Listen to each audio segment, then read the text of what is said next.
My attention was drawn to the worsening health conditions of Mazi Nnamdi Kanu, currently in DSS detention. And the lawyers informed me that the health problems have been there for a long time, but it has gotten very bad. That Mazi Nnamdi Kanu is critically down, and he is not having access to the required medications and the medical attention that he deserves. And that necessitated me to call you gentlemen of the press today.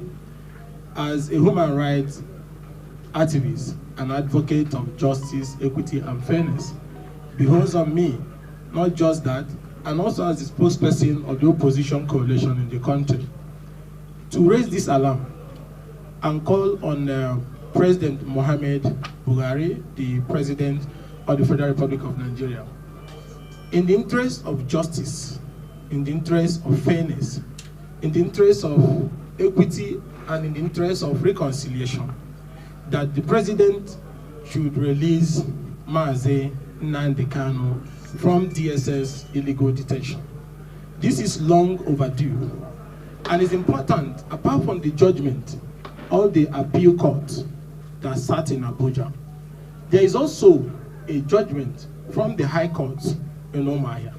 There is also a judgment from the Federal High Court in Omahia.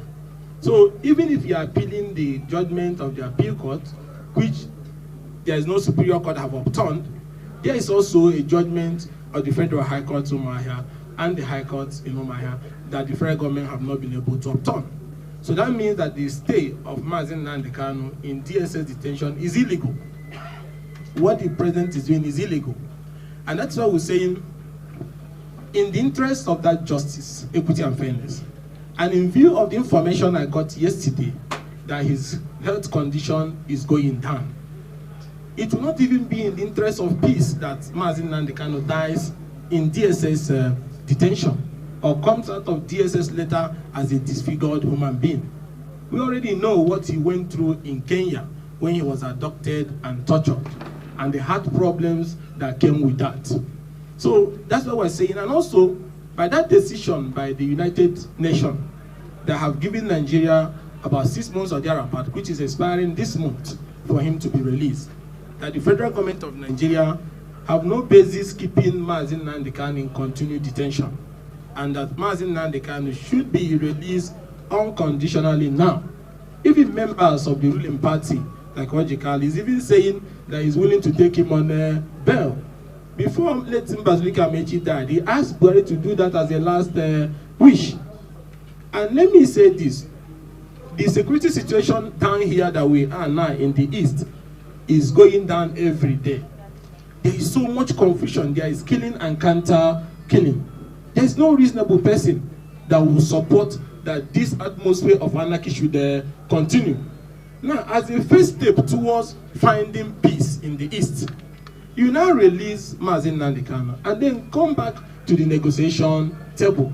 Because there's one thing you need to understand. There are things that led to this agitation, issues of justice, equity, and fairness, and the insecurity that came with the killings that happened in most of our farmland by the headers. Then the president can now address them. Because we addressed the Niger Delta problem when it happened and negotiated with them. The government also addressed the clash in the North Central with the farmers and the headers.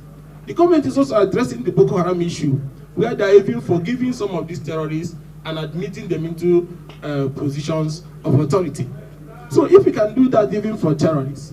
Now, human rights agitators, people who are agitating for fairness, equity, and justice, what is wrong in calling the young men in Igbo land to say, let us come to the table and address the things that led to this agitation, which boils down to justice, equity, and fairness.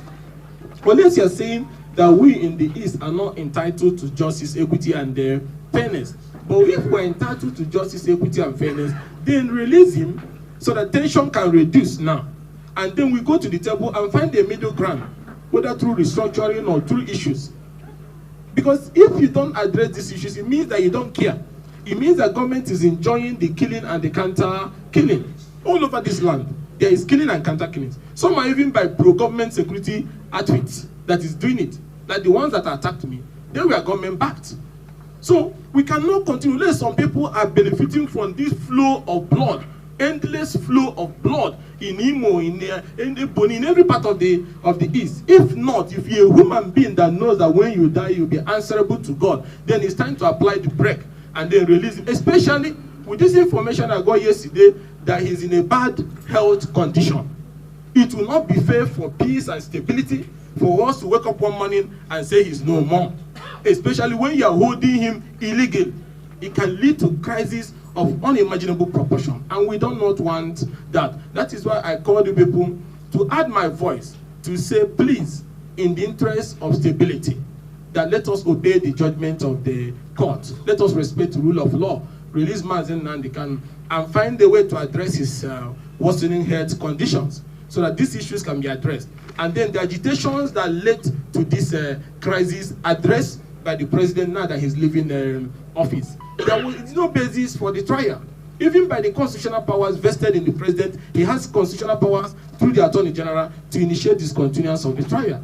So everything is on the table of the president. And we're not attacking the president. We're begging the president. We're begging President Muhammad Buhari. I said, Father of the nation, Commander-in-Chief, it's time to open the gates and let Mazi Nnamdi Kanu go home so that tension can reduce. And then we come back to the table because there's pending issues of justice, of equity, of fairness. We will want to be in a country where the heads of all the security agencies comes from a section of the country. We will want to be in a position where key positions of government, NMPC, federal revenues, and so on and so forth are all coming from the north. It doesn't show, it doesn't present you as a unifying leader.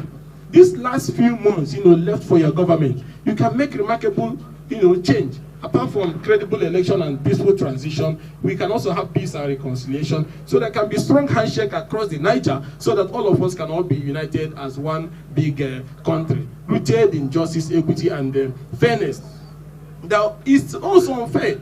Just recently, we hear stories of the DSS trying to frame the central bank governor for terrorism. I say, why is it that all the time we from the south are attacked left, right, and center, even with things that are funny?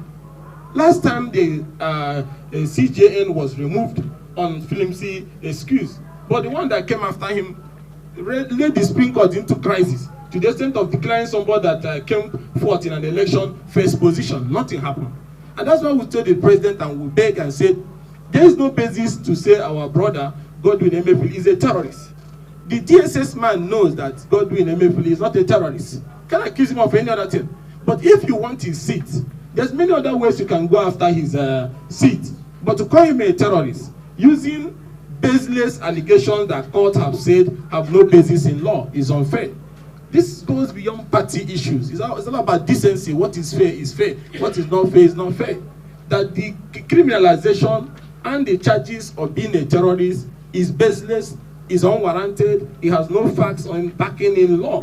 And but a wolf in the south feels you are doing that because he's from a southern minority. Maybe you can't do that to the customer CG who has been there for 7 years. You may not do it to the NMPC man who is also from the north. You may not do it to the former CG who everybody saw had some health issues, but he was still left there. But then suddenly you want to take his job and give to maybe a northerner you like, and then all you can do is to formulate a charge in the night and say he's a terrorist. Those that are even terrorists that the DSS have they finished prosecuting them? Didn't they release Tukomana and all these other people some days ago? So we say, Mr. President, you may not be aware of these things that is happening. But some people believe because your government is coming to an end, it's time for them to grab whatever they can lay their hands. The other day he was attacked on trying to stop the use of beavers and also trying to remove the INEC chairman from office. And courts have said there's no basis to remove the man from office. And it's important that the president, that you promise at the United Nations and also here in Nigeria, that one of the big things you want to give to Nigeria is free and fair election, and that you want a peaceful transition. That is why some of us here are having hope in the election. Peaceful transition and credible election starts with the institutions. So it's important to know that those under you have different agenda. Now look at the insecurity today. INEC is saying they are not sure if election will hold in every part of the country. So the DSS, DG, and the officers of DSS should go and find a way to make the country secure. Is it not right? So we can have an election.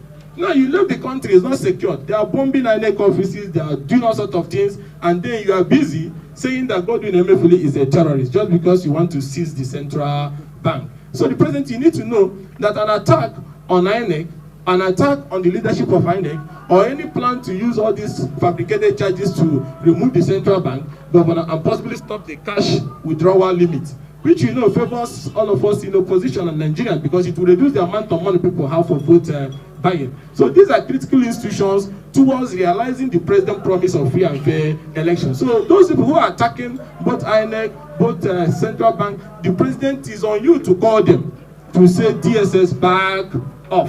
This area is no-go area. We are just 40 days or thereabout to election. So we should focus on strengthening those institutions for free and fair election.